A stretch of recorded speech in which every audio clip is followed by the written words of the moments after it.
Chairman, thank you for holding this hearing. Obviously, we all want to make sure that we do everything we can for safety. It's been a very difficult issue. I want to thank Administrator Feinberg for her work on this and other things. A very difficult time coming into the position as administrator here. I just want to first make sure that we're all clear. You're saying that the FRA doesn't have the authority to shut down railroads. It's the fines that are what the FRA is able to level in if the mandate's not extended. Ultimately, if we needed to take the action to shut down a railroad, I think we could do that. But my point was that I think what we're hearing from railroads is that's a decision that they are making in consultation with their lawyers on how they would operate on January 1st if they're not fully implemented. I don't know if that makes sense to me, Mr. Lenegro, Mr. Orsino. I don't know if you want to add anything to that in regard to the fines and the impact that they could have on you. Yes, thank you, Congressman Lipinski. Being in the commuter side of the industry, we depend very heavily on tax dollars. What the commuter rail industry has advocated was for an extension, not a categorical extension, but an extension based on good faith efforts, based on the railroad's ability to complete PTC.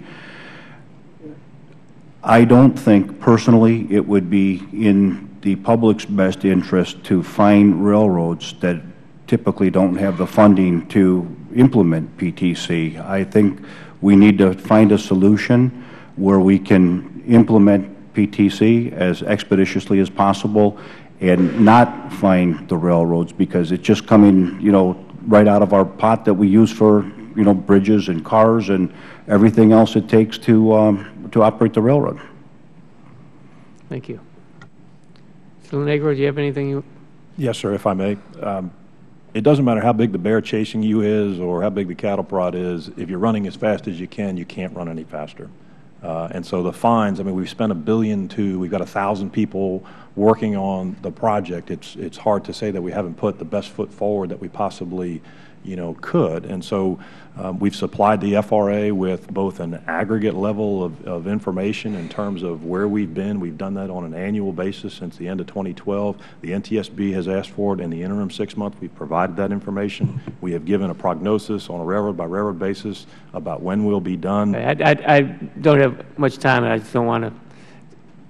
So I don't believe the fines. I don't believe the fines would be helpful. All right. I just first of all, we all want to sit up here and find villains, and in this situation, I think it's very complex, and there are not easy answers to this.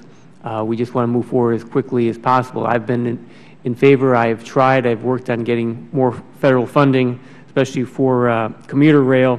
Mr. Orsino, so you're saying about $350 million to finish by 2019. Is that the? That is correct. That's a conservative number. As we get moving into the process further along, as always, things have a tendency to change. But that is a conservative number. And did you receive any funding from the Railroad Safety Technology Grant Program or any other FRA grant programs? No, we have not. And would additional federal funding help expedite the safety efforts and help Metra invest in its infrastructure? There's a very strong possibility that additional funding would help us move the project along faster, but I also want to be very clear that there's only a limited number of resources that are available for installation and purchasing things and, the supply and demand chain.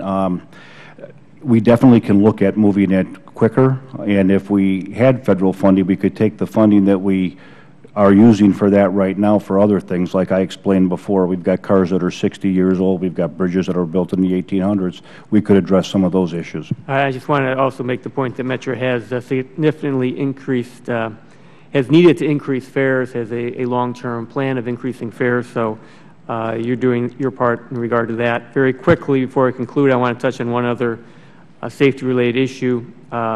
Administrator Feinberg, regardless of whatever plan FRA chooses or is mandated to use moving forward, I hope your agency keeps careful tabs, as I do, on CN's PTC efforts and the reports they submit. We already know from CN's reports that they have the least ambitious and aggressive timeline for finishing their PTC installations, and some other issues we've had with them, which we have discussed, and I think we need to make sure we follow up and keep rails as safe as possible. Thank you. I yield back. Certainly, and if I could just make one point in response